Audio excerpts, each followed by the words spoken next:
એટલો પરફેક્ટ કૂતરો છે. આપણે એપલ ફોન ની અંદર લોટ બાંધતા આવડી ગયો છે કે છોકરી વાત કહેજો કે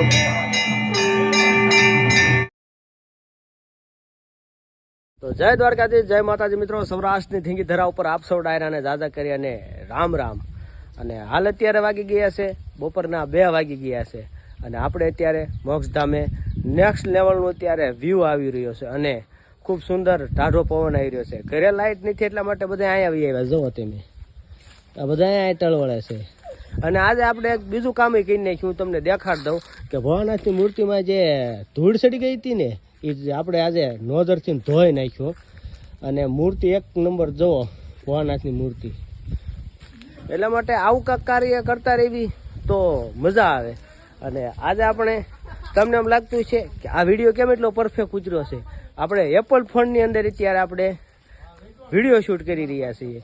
તો આવો નવો વિડીયો આપણે શૂટ કરતા રહ્યું. લાઈક શેર સબસ્ક્રાઈબ કરવાનું ન ભૂલતા. ડિકન્ટિન્યુ બ્લોગની અંદર બન્યા રહેજો. આજે આપણે જવાનું છે વાયવાળા મેલડીમાં માતાજીના તાવામાં. અને હું તમને એક વસ્તુ બીજી બતાડી દઉં કે આપણે આપણી ચેનલનો લોગો હું તમને બતાડું, એ પણ સબસ્ક્રાઈબ કરવાનું ન ભૂલતા. અને આને જો એપલ આને તે બિચારે એપલનું લગાવી દીધું, ઉખાડ નાખ્યું. જો હું તમને કહેતો હતો ને રાહુલ ભાવેશ બ્લોગ. અને આ ફોન છે ને ભાઈ, હું તમને આ વાસો કહી દઉં, આપણે કોઈને ખોટું નહીં કહેવાનું. આ ફોન છે ને એ આનો છે. અને અત્યારે આપણે આ બધા મેચ જોઈ રહ્યા છે. એ મેચ બતાવી તો વિકેટ પડી ગઈ. અને કોઈની મેચ છે ભાઈ આજ. અને જોવો તમે બિચારો ક્યાં રૂનો મતે છે. હું આઈફોન ની પથારી ફેરવી નાખી. બીજા નવા આઈફોન આવ્યા, અમારા મૂડ ભાંગી નાખ્યા. આવા કઈ આઈફોન હોય કાઢી નાખી, ખોટી આબરૂના ધજાગરા કરવા. અને આને આ ગાડી આંકવાનો બહુ શોખ છે, કોઈ ગાડી શીખવાડતું નથી. કાંઈ વાંધો નહીં, આપણે છે ને એપલ ફોનનું રિઝલ્ટ કેવું છે કોમેન્ટ કરજો, એટલે આપણે એપલ લઈ લેવી. ફાઇનલી મિત્રો જો આજે ભોળાનાથને મોક્ષધામ જલાલપુર આજે છે ને મૂર્તિ બહુ મેલી થઈ ગઈ હતી, એટલા માટે કીધું દાદાને સ્નાન કરાવી દઈ પાણીની. તોય પાણી ફૂલ નથી આવતું, પણ તોય હીરુ બાપુ ઉપર ચડીને કીધું આવી લો, ધૂળ તો વહી જાય બીજી. જુઓ તમે ખરા તડકાની અંદર અત્યારે વિડીયો શૂટિંગ હાલતું હતું બરાબર. ઘણા એમ કે ફલાણું કેપ્ચર બનાવવાનું, ઢીકડું બનાવવાનું, પણ એ તો ભાઈ બનાવવું બહુ અઘરું છે. અત્યારે ઉતારી રહ્યા છે બરાબર.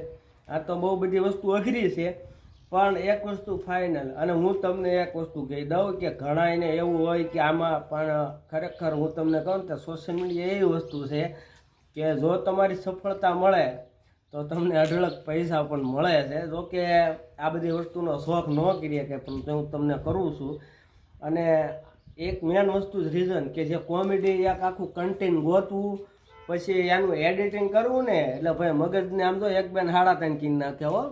હા એવું અઘરું છે. એ બધું કાપીને બધું વ્યવસ્થિત કરવાનું. પછી એક મેન વસ્તુ કે એમાં પાછા શબ્દ એક અમુક એવા આપતા હોય જે અમુક સમાજને ઠેંસ પહોંચતા હોય, એ શબ્દો કાઢીને પછી પાછા બીજા શબ્દો ઉમેરવાના. એટલે બધી બહુ વસ્તુ અઘરી છે.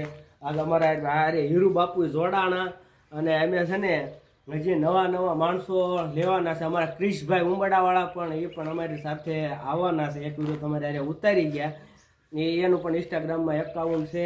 અને અમારા પારસભાઈની ચેનલ છે પારિયો કોમેડી, જેમાં અમે ડેઈલીના જે વિડીયો છે એ અમે એમાં અપલોડ કરવી છીએ.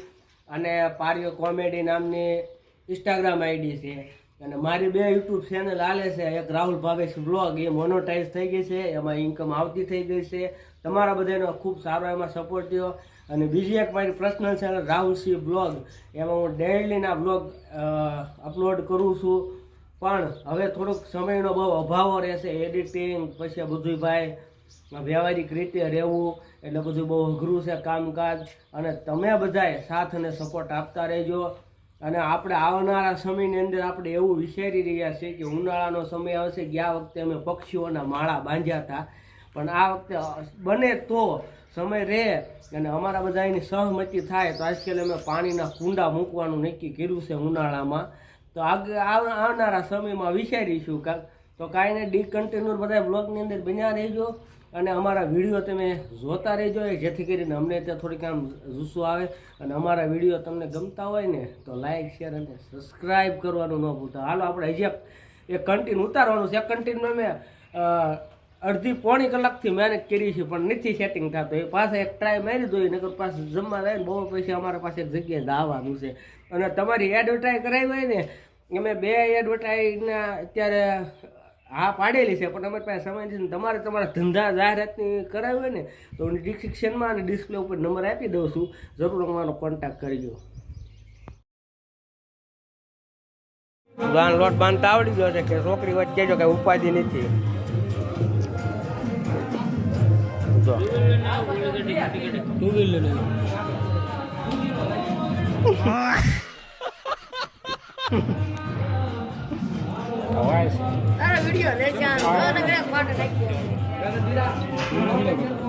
જો મિત્રો સામે છે ને સામે વાય મેલડીમાનું મંદિર છે અને વાયવાળા મેલડીમાં કહેવાય ને તો જો અહીંયા વાય છે.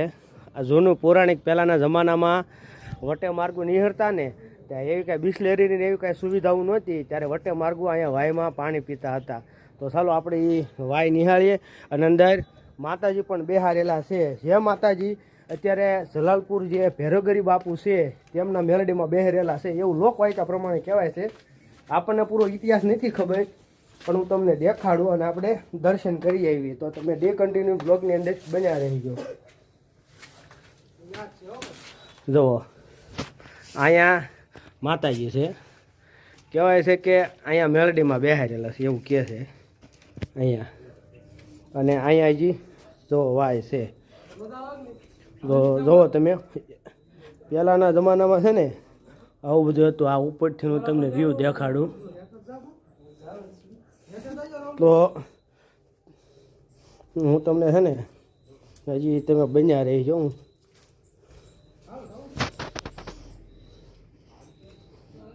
જુઓ તમે અહીંયા જો પાવેશભાઈ હાલ્યા આવે છે અને ઓલા બધા ઉપર ઠેઠ ઊભા છે પણ એ બધા દેખાતા નથી. એટલું અંધવાળું પડે છે ને અહીંયા એટલું અંધારું છે. તો તમે જુઓ તમને ઉપરથી દેખાડું. જુઓ આ બધું નેક્સ્ટ લેવલનો નજારો છે.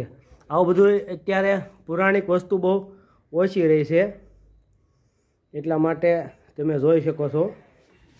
અને કાંઈક અદ્ભુત જે તમે જુઓ અહીંયા કૂવો છે. આમાં તો હવે બુરી દીધો ઓલો એવું લાગે છે.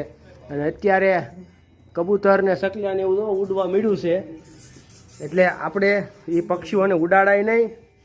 એટલે અહીંયા એનું ઘર હોય તો તમે જોઈ શકો છો. હું તમને મેં તમને કીધું તે પ્રમાણે કે ઢસા સ્ટેશનથી અંદાજે 3 કિલોમીટરના ગાળે અને ઢસા ગામથી અંદાજે 2.5-3નો ગાળો ન્યાય હશે જ તે. તો આ જે વાય છે ને જલાલપુર રોડ ઉપર આવેલી છે. અને જુઓ તમે આવડો હારવાર ઉતારે છે. તો આવું બધું વ્યૂ છે. અને આ જૂના જમાનાનું હજી અમુક વસ્તુ જે ટકી છે એ બહુ મહત્ત્વનું છે. આવું બધું ખરેખર જૂનું પૌરાણિક આપણા જે ધરોહર જે હજી જાગે છે કે હજી અમુક જગ્યાએ ઘણી જગ્યાએ આવા ઇતિહાસો અને પૌરાણિક વસ્તુ છુપાણેલી છે. કાંઈ વાંધો નહીં. બ્લોગની અંદર બન્યા રહેજો. લાઈક શેર સબસ્ક્રાઈબ કરવાનું ન ભૂલતા.